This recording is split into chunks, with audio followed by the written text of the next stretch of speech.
हाँ देखो, यहाँ पे वृत्तखंड दिया गया है, इसी का हमको क्षेत्रफल निकालना है लघु वृत्तखंड का। ये त्रिज्या 10 सेंटीमीटर है, थीटा का मान 90 डिग्री है। तो हम यहाँ पे पहले क्या करेंगे, त्रिज्यखंड में क्या आता है, त्रिज्यखंड में ये देखो पूरा आ जाएगा, यहाँ से ऐसे ये पूरा जो लघु वृत्तखंड है ये भी त्रिज्यखंड के अंतर्गत आ जाएगा। तो हम पहले क्या करेंगे, त्रिज्यखंड का क्षेत्रफल निकाल लेंगे। इस त्रिज्यखंड के क्षेत्रफल में हम इस त्रिभुज के क्षेत्रफल को घटा देंगे तो ये वाला बचेगा कि नहीं, अर्थात हमारा त्रिज्यखंड ऐसे निकला, ठीक।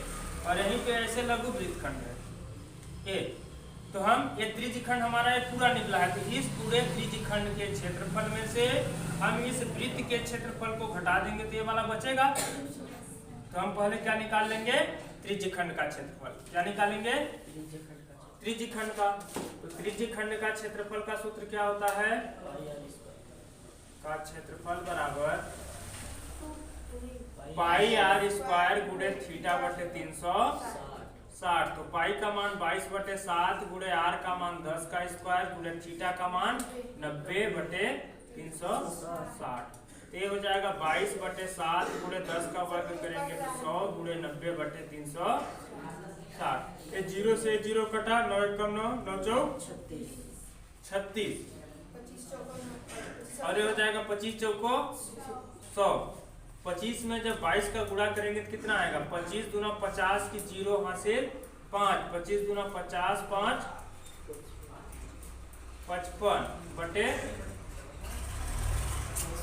इसमें पाई का मान रखने के लिए दिया गया है ना,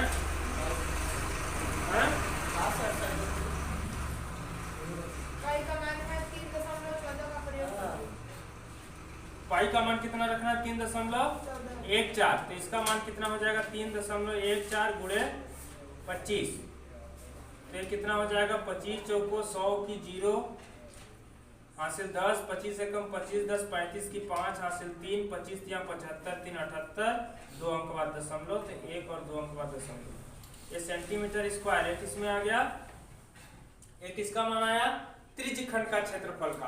अब हम क्या निकाल लेंगे, इस त्रिभुज का क्षेत्रफल निकाल लेंगे। हमको ए वाले मान निकालना है। तो त्रिभुज का क्षेत्रफल क्या होता है, ये समकोण त्रिभुज है, एक कोण 90 का बन रहा है। तो समकोण त्रिभुज का क्षेत्रफल, समकोण त्रिभुज का क्षेत्रफल बराबर ये होता है 1/2 आधार गुणे ऊंचाई।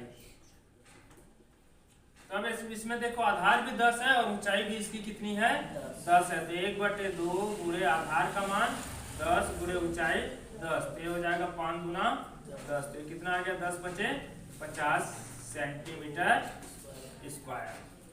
अब देखो वृत्तखंड त्रिज्यखंड का निकल गया, यहाँ से यहाँ तक का ये पूरा भाग निकल गया और इस त्रिभुज का भी निकल गया। तो हम पूरे में से त्रिभुज को घटा देंगे तो ये वाला बचेगा। तो यहाँ पे हो जाएगा संगत लघु वृत्तखंड, संगत लघु वृत्तखंड बराबर त्रिज्यखंड का क्षेत्रफल, त्रिज्यखंड का क्षेत्रफल माइनस त्रिभुज का क्षेत्रफल। तो ये हो जाएगा, त्रिज्यखंड कितना आया है 78.50 माइनस त्रिभुज का 50, तो यह आ जाएगा 28.50 सेंटीमीटर स्क्वायर। इसका मान निकल गया। पहला नंबर में निकालना था संगत लघु वृत्तखंड का क्षेत्रफल, दूसरा नंबर में क्या निकालना है, संगत दीर्घ त्रिज्यखंड का क्षेत्रफल। मतलब ये तो लघु त्रिज्यखंड तो ये वाला हो गया ऐसे, और ये पूरा यहाँ तक हुआ ना, ये पूरा, लेकिन दीर्घ कौन सा होगा, दीर्घ वाला ये होगा। ये क्या है, दीर्घ। तो ये जब 90 डिग्री का है तो ऊपर वाला कितने डिग्री का कोण बचेगा, 270। तो ये ऊपर वाला 270 और त्रिज्या वही है, तो हम डायरेक्ट बड़े वाले का निकाल लेंगे। तो ये हो जाएगा संगत दीर्घ त्रिज्यखंड का क्षेत्रफल बराबर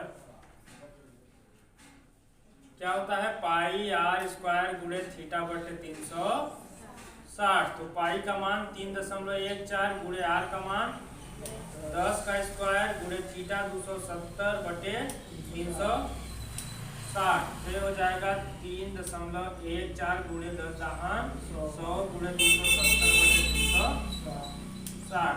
ये 0 से 0 कटा, 9 से इसको काटेंगे तो कितना हो जाएगा, 9 चौक 36, 9 त्रिक 27, 25 चौको 100, ये हो जाएगा।